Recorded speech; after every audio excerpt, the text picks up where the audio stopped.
Imaginează-ți scenariul ăsta. Într-o zi, tu decizi că vrei să faci o plimbare prin oraș. Te duci afară și inima ți se oprește pentru o bătaie. Totul este bej și gri, monoton, nici un pic de culoare. Asfaltul sub picioarele tale și blocurile care se extind zeci de metri în cer. Totul este monocromatic. Da, totul pare mai curat, însă nu ne dăm seama cât de multe lucruri au măcar o pată de culoare pe ele, făcându-le, poate, piese de artă contemporană? Nici chiar. Bună, sunt David și alături de Călin vrem să vă prezentăm câteva motive pentru care arta stradală este importantă, alături de câteva informații generale despre ea.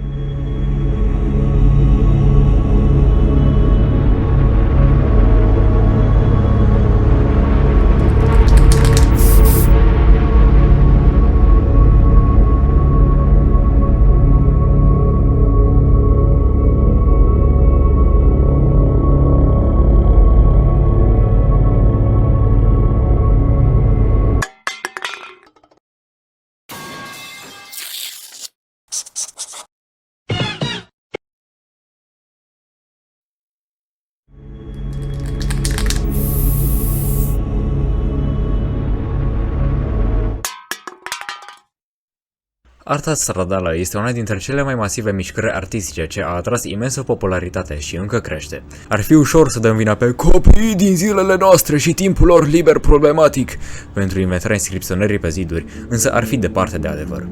Cu un secol înainte de Hristos, da, așa de mult, romanii scriau regulat mesaje pe pereți, precum vrăji magice, proze despre iubire neîmpărtășită, încurajare pentru gladiatorii favoriți și, desigur, politică. Eticheta de vandalism asociată artei stradale provine de la Revoluția franceză, unde exprima rebeliunea premeditată și provocativitatea. Natura ilegală a grafitiului este una dintre punctele sale de intrigă. Aceasta punea clar și răspicat întrebarea de spațiu și proprietate, fiind în strânsă legătură cu contracultura. Desigur, este relevant și aspectul de protest pe care îl poartă, mai ales în scenarii politice, dar nu o să intrăm prea mult în asta.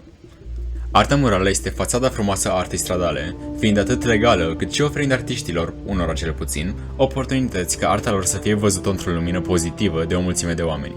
Ceva mai bun de atât, poate un singur lucru minor: libertatea.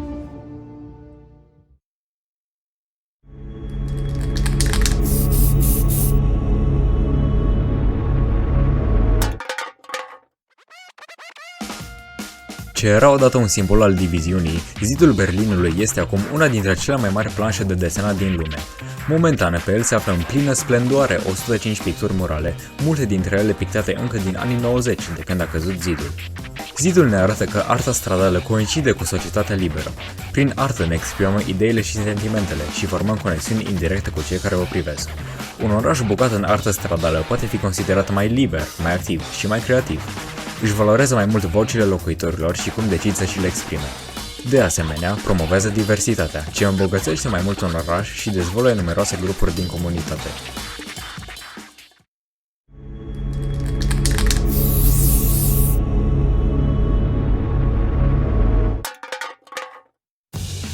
Arta stradală este un mod bun de a reda viață locurilor abandonate sau mai puțin privilegiate. Aduc culoare zidurilor crăpate și cartierelor aproape dezumanizate.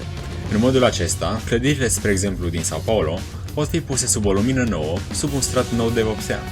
Atât locurile sărăcăcioase cât și bogate precum Atena și Lisabona devin muzee în aer liber, pereții fiind bombardați de culoare. Arta se invită oriunde poate. Culoarea în sine ce vine la pachet cu arta este predispusă să facă locuitorii mai fericiți. În plus, drumul zilnic între casă și muncă este mai interesant dacă persoana respectivă este conștientă de natura fluidă a artei stradale.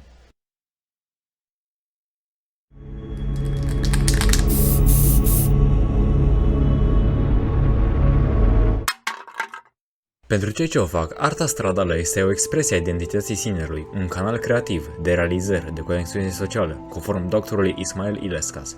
El spune că cele mai populare planșe de desenat se află în comunitățile marginalizate, unde nu este investit așa de mult. Asta lasă grupuri precum cele defavorizate să transforme acele spații în locuri de adunare și împuternicire.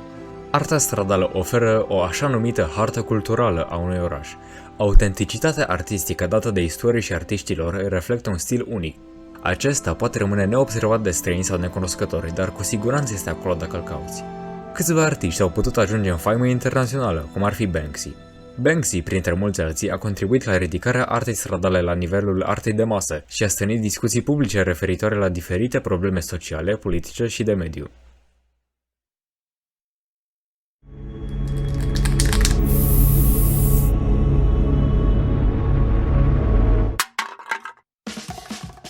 Grafitiul este o unealtă pentru schimbare, este o voce a activiștilor într-o societate cenzurată. Un exemplu bun ar fi în Grecia după criza economică. Oamenii frustrați și neliniștiți de-a lungul anilor au decis să se elibereze și să înceapă o schimbare prin a face artă stradală.